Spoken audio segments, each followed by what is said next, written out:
The Lunar Island is a place in the world of Don't Starve that's found far away from the starting landmass. It's a location that's alien, strange, and sometimes a wee bit disturbing when compared to the other places in the game.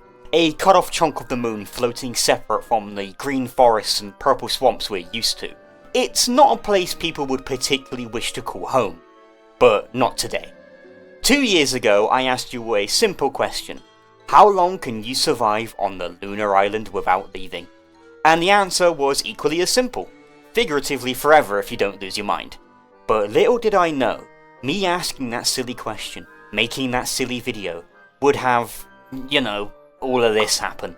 Challenge videos, lore videos, nonsense videos. My entire YouTube career would have never started if it wasn't for that daft adventure we went on all those years ago. So for today, my 100th video, in honour of what started my entire channel, we are going to be asking ourselves the same question we did back then. How long can you survive on the Lunar Island without ever leaving? But this time around, as to not just totally redo the same video we did 99 videos ago, we're going to spice it up a little bit. Namely, we're going to be doing what we did for the ocean only video and the moon key video by giving ourselves 3 days worth of prep time before I use console commands and drag ourselves over to the Lunar Island itself. I already proved to you guys how in the past living here frame 1 is entirely possible, so today we're going to see how comfortably we can live here if we bring the right tools for the job. As well as that, prepare to see all of the seasons instead of just autumn and winter this time around. We're going to see how this place holds up in the spring showers and summer heat, as well as the autumn and winter. So sit back, grab a cup of lunar bathwater, and enjoy this trip down memory lane, as we find out how compromising this uncompromising survival game can really be 2 years later. It's going to be a long one, folks.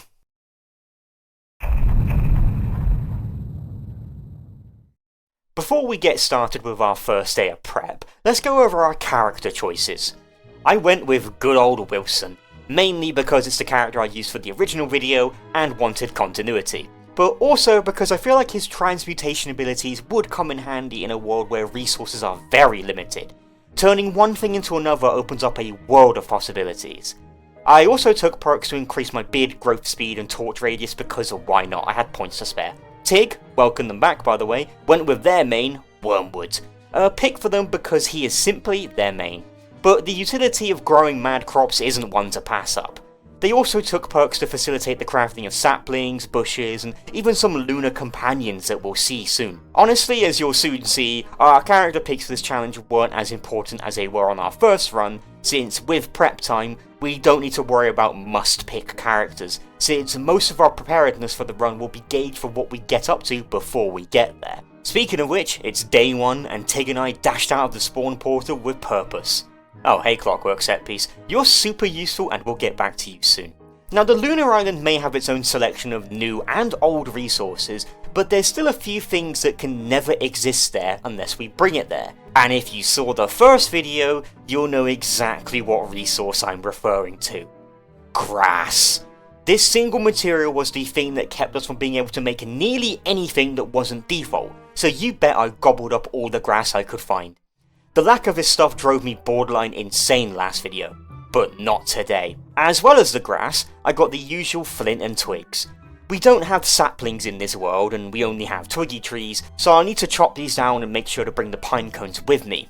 Sure, twigs can be found on the Lunar Island itself and I can make them out of logs thanks to my transmutation skills, but you never know. Tig and I both split up to get as many resources as we could, but our first priority was getting the ability to make a science machine so I could make a shovel to dig up grass tufts and all sorts to replant them on the Lunar Island itself. Sadly, there was no quarry biome nearby, but there was the usual mosaic biome with a decent amount of gold and regular boulders. I made sure to mine as many as I could, since things like gold and niter would be limited on the Lunar Island. So after I diligently mined rocks through pretty much the entire first day, as Tig gathered all the grass and twigs in their pockets could carry, we met up as night broke in the scary graveyard and made ourselves a science machine. This let us get shovels and backpacks, which are going to be crucial for these prep days, as well as a spear to kill some spiders and that clockwork we saw at spawn. But before day broke, I did dig up a single grave and find ourselves a life-giving amulet, a one-time way to revive ourselves in case we somehow die on that island. I'm sure it won't be wasted thanks to a silly avoidable death, but now it's day 2 of prep day. So far we got a decent amount of grass, twigs, rocks and gold between us, but if we want to live sustainably on that lunar island from my nightmares, we need to grab a couple more evergreen materials. Well, more like ever yellow materials since that means grass tufts. As I've mentioned plenty of times already, grass doesn't grow on the lunar island and can never be obtained there. Well, in a reasonable way. Whilst we were out in the savannah, we murked a spider den for its precious silk. Now, silk itself can be found on the lunar island, but what we wanted the silk for early was so that Tig could make themselves a bug net, and use that bug net to catch butterflies. Butterflies and flowers don't exist in any capacity on the lunar island except for moon moths, so this will give us access to new materials we didn't have there the first time around, like flowers and butterflies. Lovely. Speaking of materials we didn't have access to last time, nearby this gathering of pig guards, I smash up a pig house for its precious pigskin. If I can get a couple more pieces of this, it'll allow us to introduce pigmen to the lunar island, which would be super useful for both working for us and also giving us access to yet more resources, meat and pigskin. Just gotta hope we can find more houses to demolish before prep time elapses. For the rest of day 2, I diligently travelled across the map, gathering plenty of grass tufts and some berry bushes just in case. I highly doubt food will be an issue over there with all the amazing stone fruit plants everywhere, and, you know, Tig's amazing farming prowess with wormwood, but hey, we're already introducing flowers and pigmen to the island, we may as well introduce berry bushes too. We wrap up the second day of prep by meeting back up at the spawn portal and taking care of that clockwork we saw on the first day, making sure to not take any silly hits of damage due to our unarmoured state. Doing this nets us a couple of gears that would make fine ice boxes for our island base. If only we could find more, we'd be able to make flingamatics on the island too for the harsh summer. But sadly, with how little time we have left, that's looking very unlikely. I spent the last few dark hours of the day mining the marble sculptures. I can turn marble into cut stone with transmutation, plus it's another thing we can grow on the island thanks to marble beans. Day 3, the final prep day. Not much we can do other than what we've already done. I made sure to chop some pine trees since up until now I hadn't chopped a single one, which means pine trees are going to be growing on the lunar island now as well as twiggy trees. Whilst I took care of that, Tig went to capture those butterflies I talked about the previous day. With the healthy materials I gathered, I pre-crafted the alchemy engine so that when we arrive on the island, we can get prototyping without needing to gather any materials on the island. But what's better than alchemy? Beefalo, I guess. I made myself a beefalo bear with some gold that I mined, which lets me form a bond with said beefalo.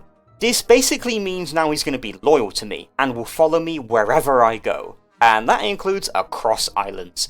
I don't plan on actually taming or domesticating this beefalo, but having a source of poop and the occasional beefalo wool for whatever reason is going to be real useful. A source of fertilizer early on means our grass tufts and plants can be producing produce before we have to waste time waiting for food to spoil to make rot.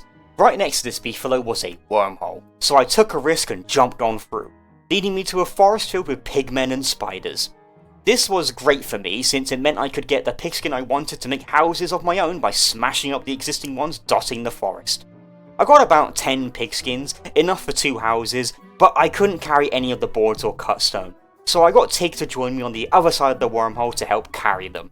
Cut stone and boards aren't a finite resource on the island, but we may as well get them now if we got the room. But as dusk turned to night and the forest turned to fire, the 3 days of prep we allotted ourselves came to a close.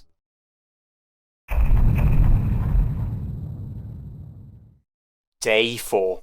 It's finally time for us to get this show on the road.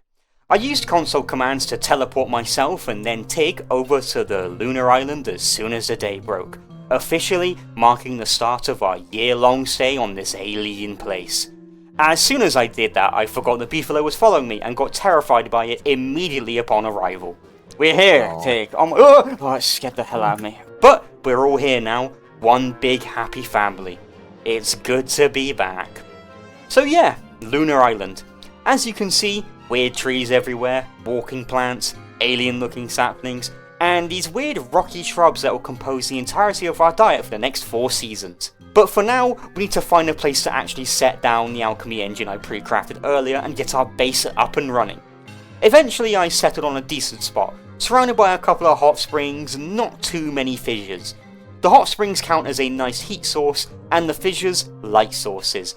Only downside is that they'll mess with our enlightenment. Whilst I faff about with a pitchfork and get the base planned out, let me tell you about enlightenment in case you somehow don't know what it is. As long as you're in an area under lunar influence, like the Lunar Island, your whole sanity meter gets flipped over and replaced with enlightenment. Basically, it's the opposite of sanity. Anything that would make you insane will now drain your enlightenment. So being insane means you won't be enlightened, and being sane means you will be. So now we want to find ways of keeping our sanity low, or else we'll be harassed by annoying ghost children who knock us to sleep randomly. A plus side to all this, we won't have to worry about any nightmare monsters attacking us if our sanity/enlightenment reaches 0.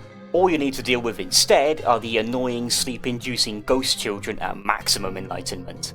That's one of the main benefits of living here. You don't gotta worry about being insane, and instead worry about being too sane. Though the penalties of being enlightened are nowhere near as dangerous as being insane. But that's all the exposition over. Let's see where our lunar base stands. We've got the alchemy engine down, a nice fire pit, a flower patch over there, those grass tufts I stole, and something special for Tig, a farm plot ready for whatever garden magic they wish to whip up. Right now the food situation is a situation, but it will quickly become a non-problem, don't you worry. I started day 5 by getting some butter from a butterfly, which makes total sense. That's the main reason I wanted flowers here after all. A quick and easy way to get butterfly wings. Or as I like to call them, the best healing method in the game. Except for wormwood because they can't heal from eating food.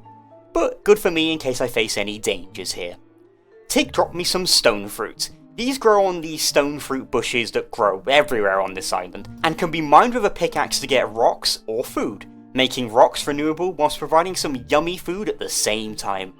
And since I'm playing as Wilson, I can turn these rocks into flint, making flint renewable here as well. Yeah, good thing too, because it usually isn't on this island. Does this mean I was wasting a lot of my time during prep gathering rocks because I completely forgot about stone fruit? Don't talk to me about it. Gold and niter are still not renewable here though, keep in mind.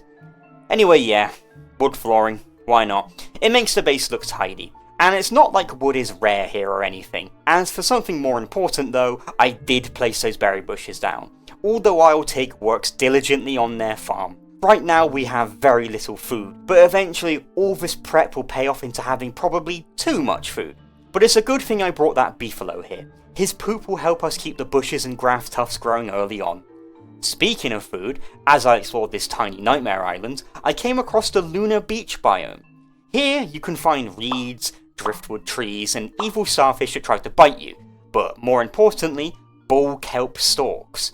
These can be planted in water to grow bull kelp, which normally isn't too helpful since its stats are terrible, but when you're living on the lunar island, well, you'll see why this is the most useful food item in the game on this island soon enough. For now though, I decided to burn some of these funky trees to get charcoal for, you guessed it, a crock pot. Good thing these moon trees are made out of wood and not like, meat or something. That would solve food issues though. Anyway, I did all this chopping with a moon glass axe. These are cool axes you can craft here that chop things stupidly fast compared to normal axes, and they're pretty cheap to make as well. Only issue is crafting them requires a special station I need to set up, which I will take care of soon. How did I get this axe though? Well, on the lunar island, if you see a dense ring of loon trees, you will more often than not see that it's actually a set piece that has a moon glass axe in there already. It took me quite a few years to discover this was even a thing, by the way. But now that I'm back home, we heard the early calls of a hound attack. The first hound attack is never too dangerous, but I made Tig and I football helmets just in case. As we, as expected, took the hounds out, no problem. Until Tig lit one of their corpses on fire right in the middle of the base. Okay, I should probably explain. Hounds here will sometimes stick around on death, as you see here, and turn into evil moon zombie hounds. However, you can burn their corpses to prevent that from happening. But Tig decided to do that right in the middle of the base for some reason. Well, thankfully everything was okay in the end, but man was I scared we were going to lose our alchemy engine to that. Small diversion aside, we now have a crock pot and a fridge. We're already doing way better than we did in that first video. This is gonna be a breeze, evident by the fact we also now have our first pig houses. Didn't have pigs on the island in the first video, did we? Unless you count Maxwell. On day 7 I planted some marble beans. These grow up into marble shrubs, letting us farm them. I honestly can't think of any reason I would need marble for, so for now they're a nice decoration for this small blue base. You know what, I'm already sick of this blue overlay. Remember that kelp I mentioned a few days ago? Well, I made myself back over to the beach biome and picked up all of the bull kelp I didn't last time, and ate it. Since kelp lowers your sanity, that means it will lower my enlightenment too, which means finally we can now see this island without that horrible enlightenment filter. Doesn't change much since it's still blue, but slightly less blown out blue. At least there's no more gestalts or annoying ambience. I planted the kelps that I took near the coast near the base, so now we have easy access to insanity grass. I wrap up day 7 by building an extra pig house, so that Oinky won't be alone to watch the sunrise of day 8. So here we are, our base. It looks like a base on the Lunar Island. But this base currently offers no benefits a normal base on the normal island would have other than being slightly more cyan. So how about we change that? How about I venture into the lunar quarry biome, mine this weird looking rock, and slowly, very slowly, carry it back to our base and plug it into the fissure next to Theodosius' house. This does absolutely nothing until we do this 2 more times. So I get doing that. Sure, it's not the most enriching way to spend my time, but when you're stuck on an island like this, you find literally anything to do to keep you busy, lest you go insane, or well, enlightened. It's the main reason Tig picked Wormwood after all. It's so they had something to do in the form of growing mad crops. But not me. I'm moving giant weird moon statues that whisper evil nothings into my head. But after enough effort, I get the celestial altar fully assembled. This lets us craft those moon glass tools I mentioned earlier. Not immediately useful for us, but it's good to have, and a benefit a moon base has over an earthling base. Whilst I was wasting my time doing that, Tig was busy making sure our food situation wasn't a situation anymore. Look at all of this stuff. So much stuff that I even needed to make another fridge just so that we could store all this food. With Tig's crops, butterflies and stone fruits, our bellies are never gonna be empty. Welcome to day 10. Getting into yogurt recently. As you can see, I'm beginning to slowly lose my mind. If only you guys knew just how much worse it gets. But forget all that for now. Look at this grass. Oh, I would have killed to have even one piece of grass last time we did this challenge. But now, we can make nearly anything, as long as that anything has grass inside of it. Yeah! Whilst I was mining stone fruit, we saw the best use of Tig's karats. This is one of Tig's lunar companions I mentioned at the start of the video. You've probably seen them running around earlier, but what they do for them is just grab any loose food laying on the ground and deposit them in their inventory. Super duper handy in very niche situations like this. Just like how eating kelp is super duper handy at making me not want to gouge my own eyes out in the harsh blue filter. All of this makes me wish I had brought a character who could easily go insane. Like Maxwell. Man, would that have been a good choice for this run, especially with what I decide to get up to later in the run. But sadly, I chose Wilson. I really thought the transmutation abilities would come in handy, but I think the only use in this entire video they have is to make rocks into flint when I'm too lazy to get any more flint. I mean, the beard helps out during winter though. So what's my current plan then? Chop trees, get wood, try to survive. And shave my beard and turn it into a rug to make the base look slightly different and more psychotic. How about fight another evil hound wave with the weird zombie hounds that reanimate themselves? You know it. The pigmen helped us out on this one, as well as the second of Tig's companions, their friendly little salamanders that fight for them. Not the most crazy damage, but it's still free damage, no matter how baby they may be. But yeah, this is the life. Welcome to the Lunar Island. There's not much to do here. Evident by the fact I dug up an evil starfish yesterday and placed it right next to Tig's farm in order to prank them. It didn't work, but it entertained us for a little bit. One thing I remember from the last time we did this challenge was that I went borderline insane from boredom very fast, and we're only 1 season in so far. So me doing stupid nonsense like that is a way to enrich myself to make sure I don't completely lose the plot. Ah well, how much longer do we have left in autumn, by the way?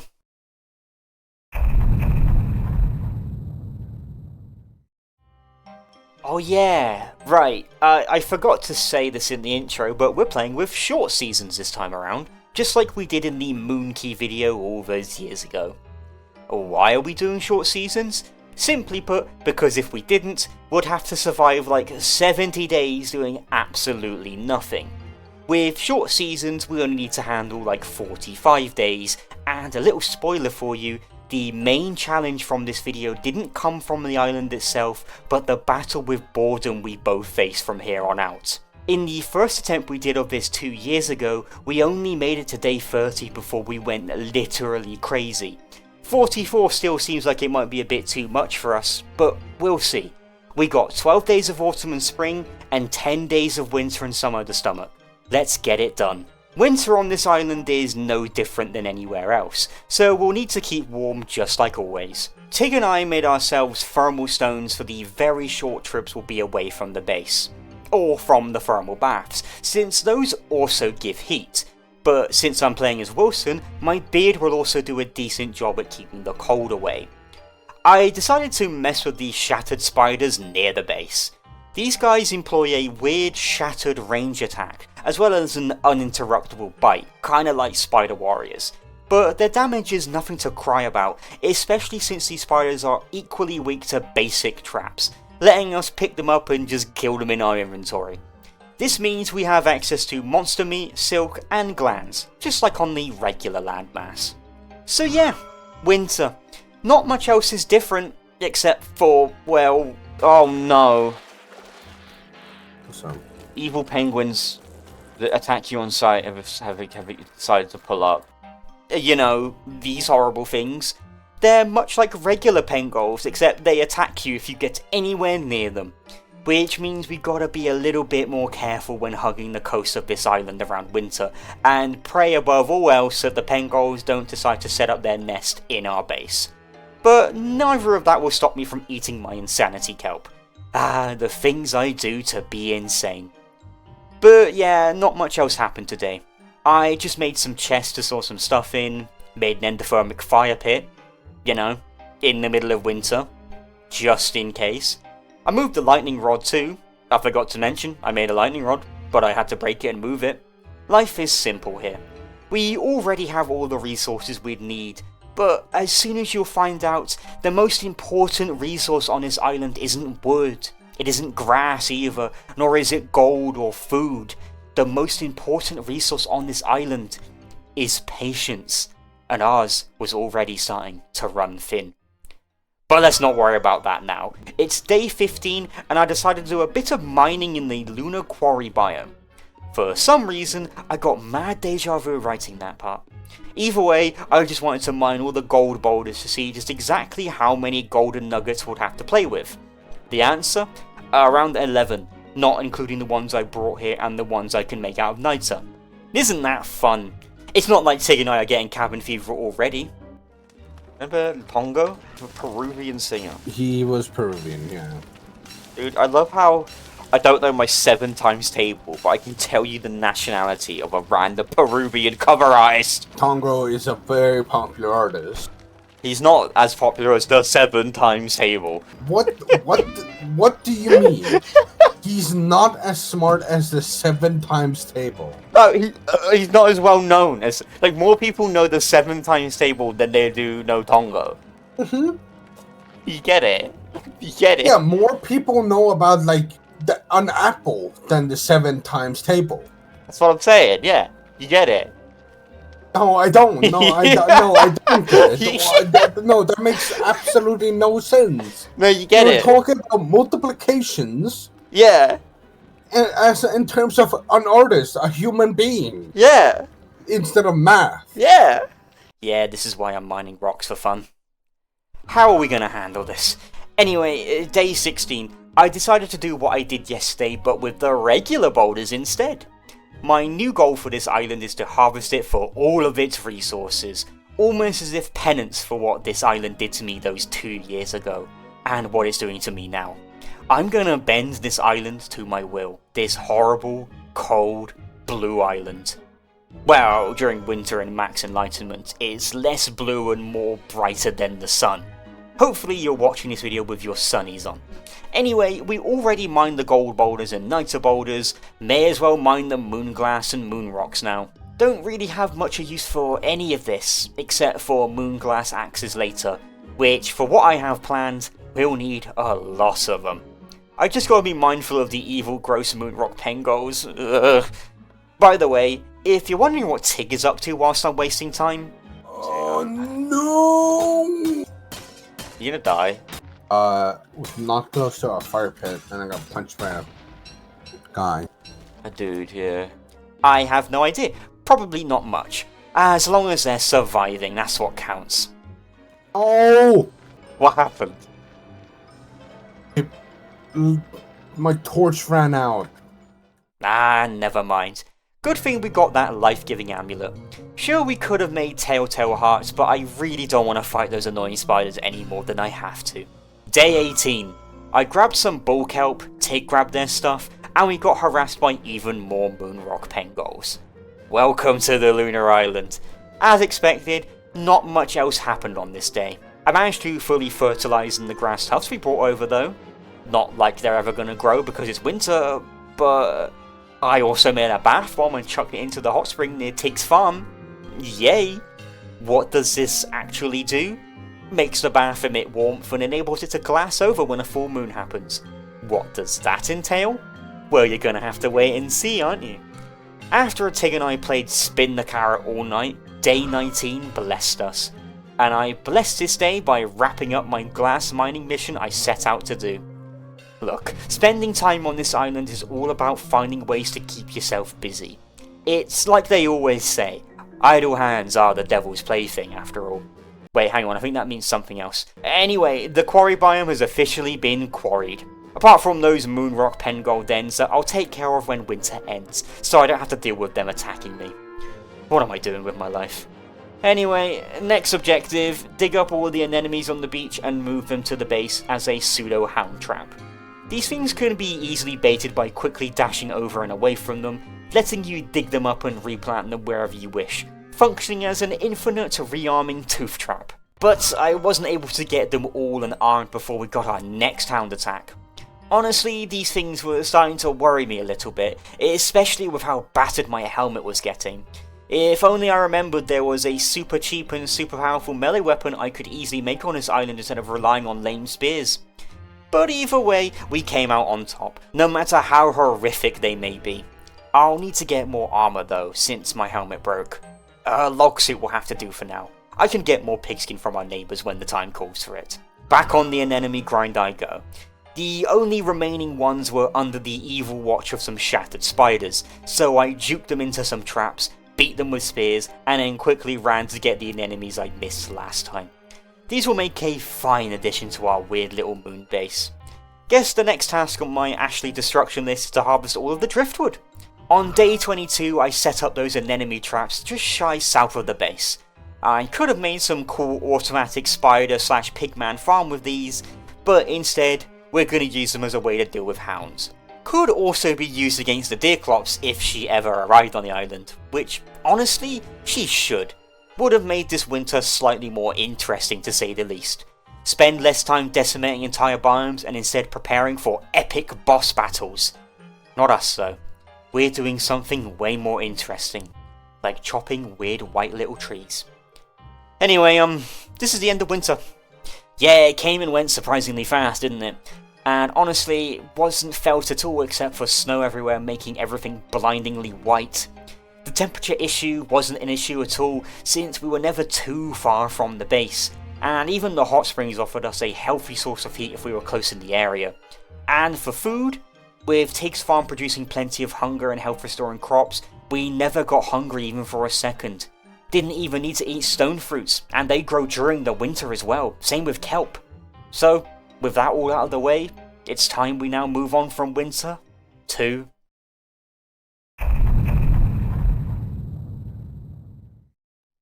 spring.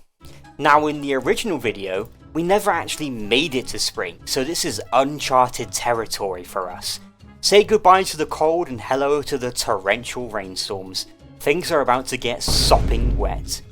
But more importantly for me, things are about to get colourful. Oh my lord, it's nice to see the brown floorboards, black beard hair rug and cyan moonglass turf once again. Oh yeah. The first day of spring was just me recuperating from clearing out another biome, making a chest to store our materials in, and experiencing the first spring showers. Now typically you'd want to stay dry during these wet days since the rain can really put a damper on your survival. But when you're living on the Lunar Island, let's just say things are going to be slightly different here this time around, and maybe a reason some might consider living here on a regular playthrough. But don't forget, this isn't a regular playthrough. So whilst I do resourcing, let me tell you why I'm not going to bother with any wetness protection. When it's raining, and especially when you're wearing wet clothes, your sanity drops really fast, as you can see up here. What this basically means for this challenge is that for as long as it rains during spring, I never have to worry about my enlightenment being too high. The only downsides are that being wet will get you really cold, and wet tools will slip out of your hands occasionally. But as long as it means you don't have to put up with, this, then I'll be soaked for the entire season if you give me the chance compared to that. So what's next on Ash's list of random nonsense tasks to fulfill? Well, it's something I did the first time around. Dig up and move all the lunar saplings and stone fruit bushes closer to our base. Is this in any way helpful? From a gameplay standpoint, no, not at all. But from a giving Ash something to do so he doesn't rip his face off standpoint, it's very helpful. As I was digging up saplings and even stone fruit bushes, I heard the bellowing of another hound attack. Tig and I dragged ourselves over to the sorry excuse for a quote-unquote hound trap and took care of the evil dogs using said trap. I was a bit late when it came to burning their corpses, but the wave was cleared like all the attacks before it, and doubly so thanks to the anemone traps. Oh, I forgot to mention, another benefit of the springing of spring is that Tig is now blooming, so now they gain the benefits of increased movement speed, automatically tending of nearby crops, insulation, health regen, all super useful traits to have. Granted, those applications are limited in our super restrictive environment where we only fight stuff once every in-game week, but hey, I dug up some more saplings, except for those ones surrounded by shattered spiders. Those are out of my reach, for now. One thing within our reach though, baby beefalo and giant vegetables. Not that we need any more vegetables since our food production is more than enough to keep us fed forever, but it's a good sign of how the farm is doing, especially since Tig hasn't made a watering can yet. And as for the beefalo, somehow it got pregnant and gave birth on our island. I don't want to think about it any more than that. Next day please. Day 27.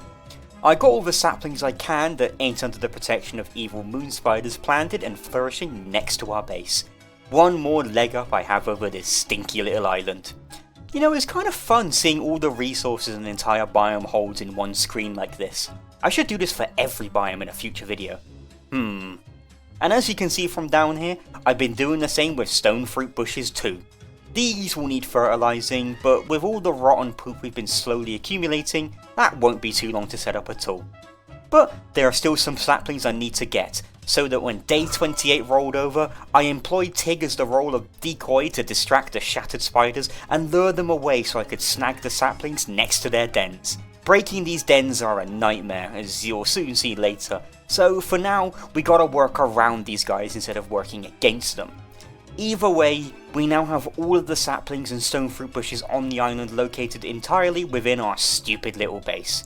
Don't Starve has giant bosses to hunt and cool biomes to explore, and here we are, moving shrubbery. Next goal? Mine glaciers before summer. The Pengulls have left this island. Oh, how I envy them.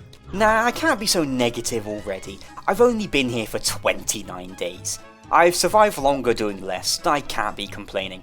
I'm playing my favourite game with my good buddy old pal Tig, though I'll barely constitute what I'm doing as playing my favourite game. I came back to the base to see a lure plant posted up, littering their eye plants almost all over our base. It turns out eye plants won't grow on the lunar turf, but lure plants spawn here just fine. I never knew lure plants could spawn here and that eye plants won't grow on lunar turf, to be honest. Would make this place a good location for a lure plant farm. You know, like a boat. Day 30.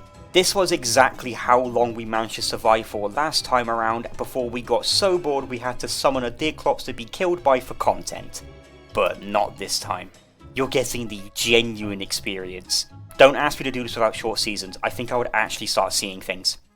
But as long as I find menial tasks to keep me busy, like mining all the moonglass on the island, then I will stay sane. Not in-game, my sanity is incredibly low due to wetness, but I mean my real sanity. That's the biggest killer for challenges like this. At home, you're blazing through this video over dinner, but for Tig and I, this was several afternoons gone to just mining moonglass.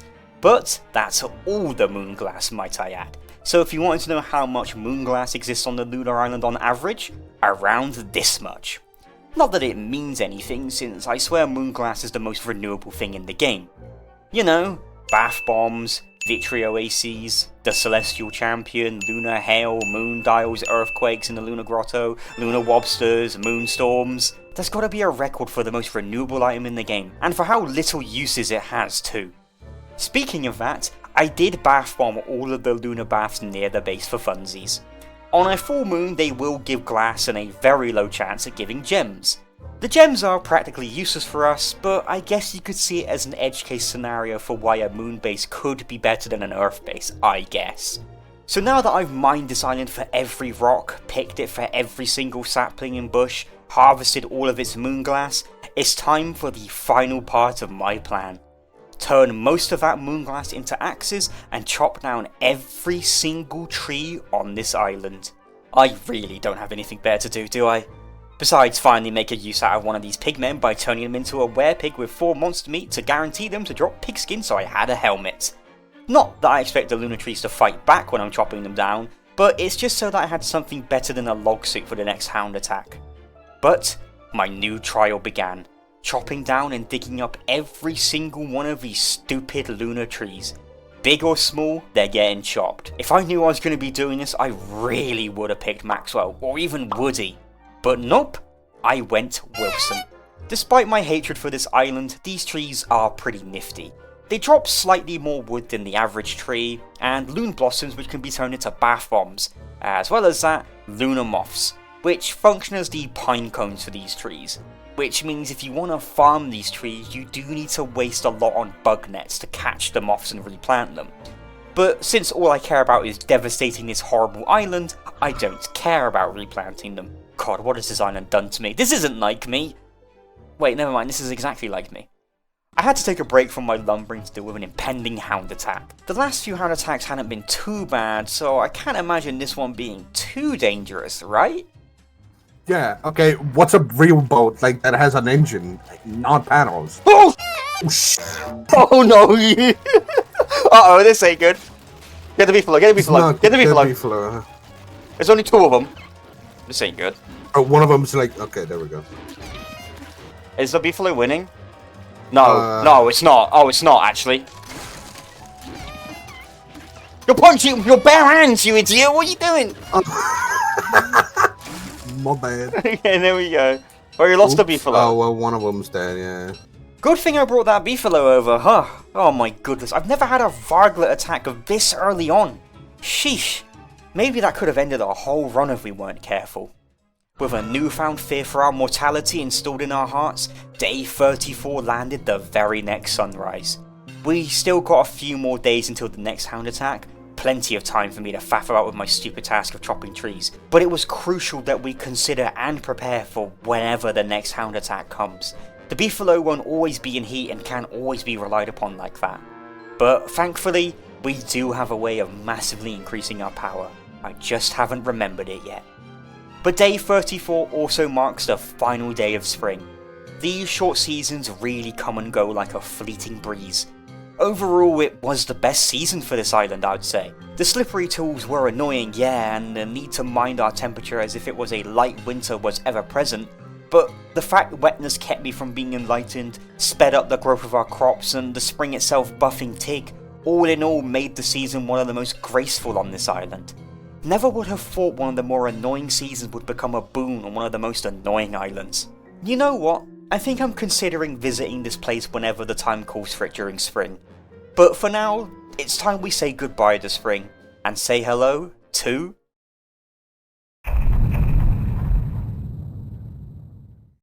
summer. That endothermic fire pit I made all those days ago is about to finally get some use. Summer itself is like an inverted winter, only difference is cooling down is a little bit more difficult than warming up. But with cold thermal stones and endothermic fire pits, that shouldn't be too much of an issue. Though the random wildfires that can spontaneously combust might be risky, considering we have no way of getting flingamatics. But it's nothing a bit of attentiveness can't fix. It's not like Tig ever left the base anyway. But we're not going to worry about that, since as is tradition for early summer, the heavy rain from late spring is still ongoing, so we won't need to fuss over our base suddenly catching fire or my skin melting from my flesh. Soon though, get excited for that. Unfortunately for you, you gotta put up with me chopping trees in a Vengaboy induced trance. Hey everyone, originally there was going to be footage of me and Tig like bopping to the Vengaboys and me being really shocked when Tig tells me that the Vengaboys are actually a Dutch band and that the lead singer is Brazilian, which is like still utterly crazy. I never knew any of that.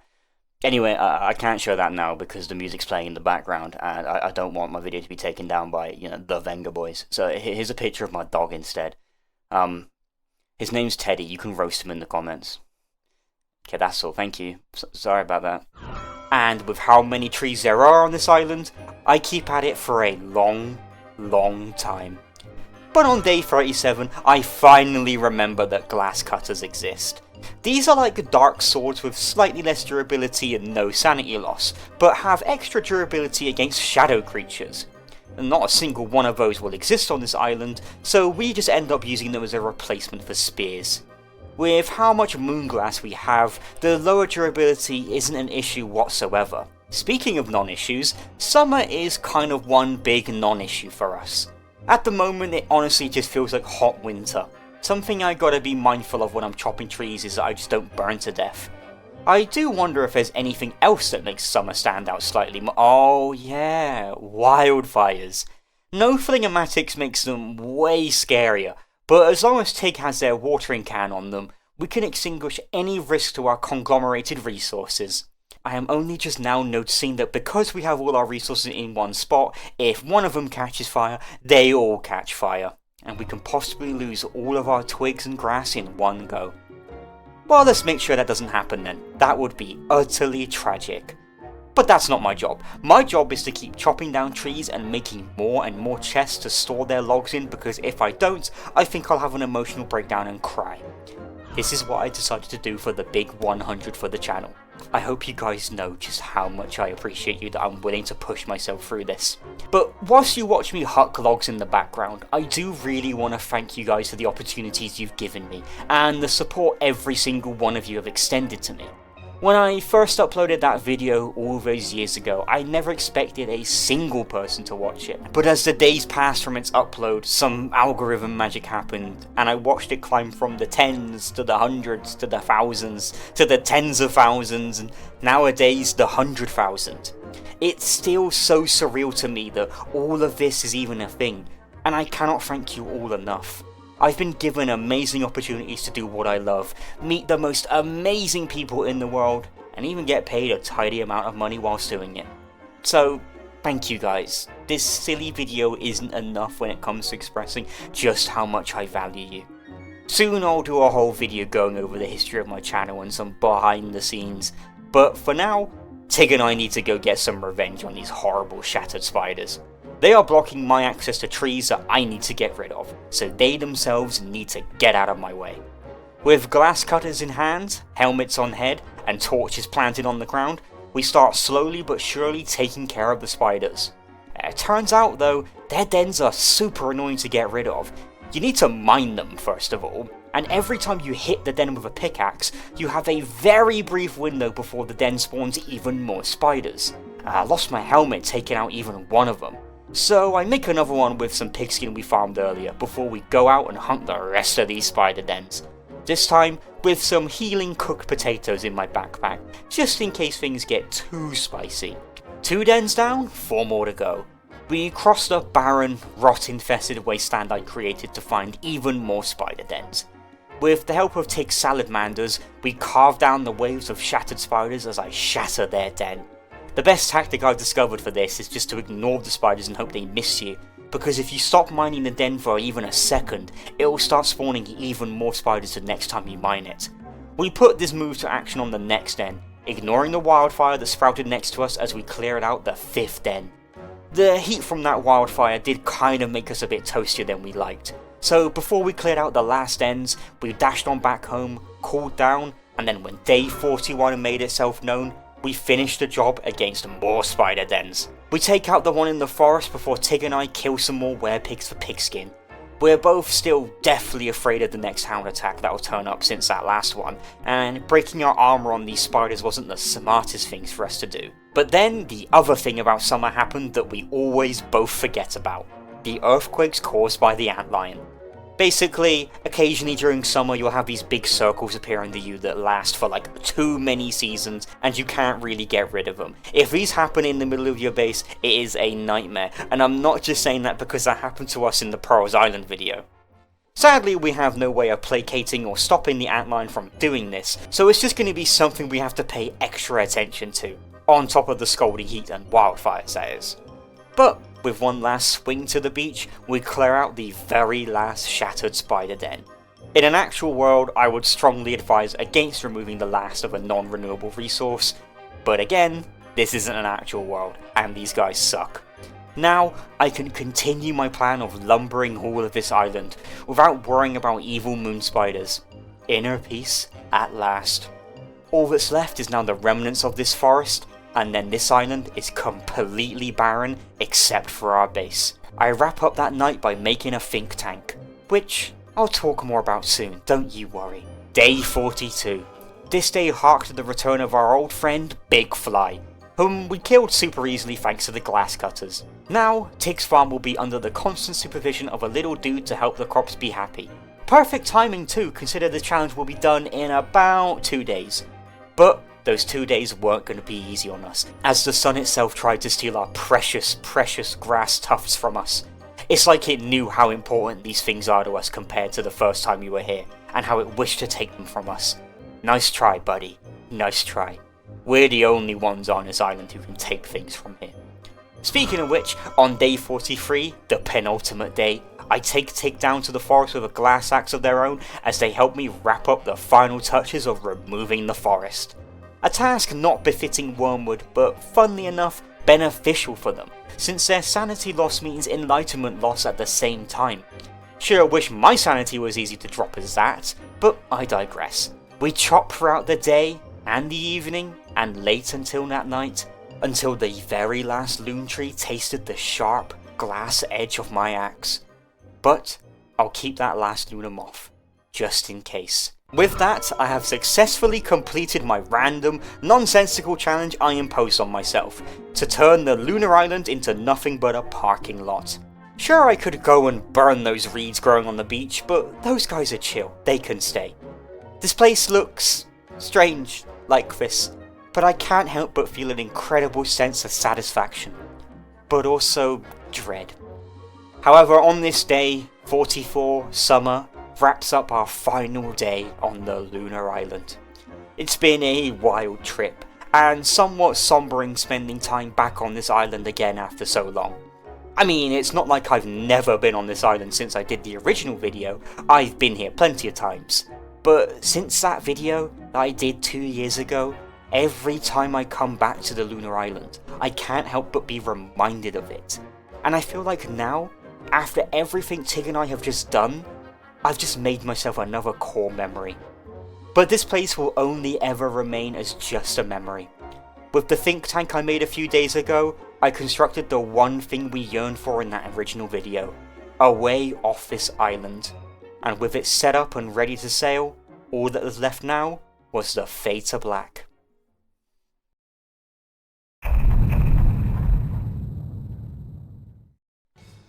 We did it. We survived a whole, albeit short year on the island that started it all.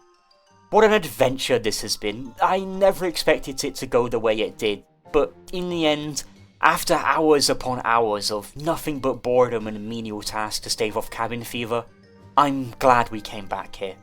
But I'm equally glad that it's finally over, as Tig and I finally touch back on the mainland we spawned on so many days ago. Perfect landing as well. We forgot the beefalo! We just left him there. Oh no! Well, it's theirs now. I was gonna bring him back, but I totally forgot. Oh, whoops. Well, I'm sure he'll be fine over there on his own. Yeah, he's got plenty of food. Oh well, it can't be a happy ending for everyone.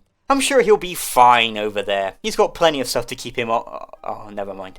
But with that all said and done, I planted the very last loon moth I kept right in the middle of the mainland mass as a reminder for everything I did.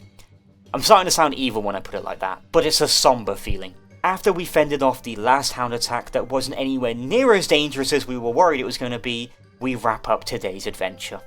Thank you all from the bottom of my heart for everything.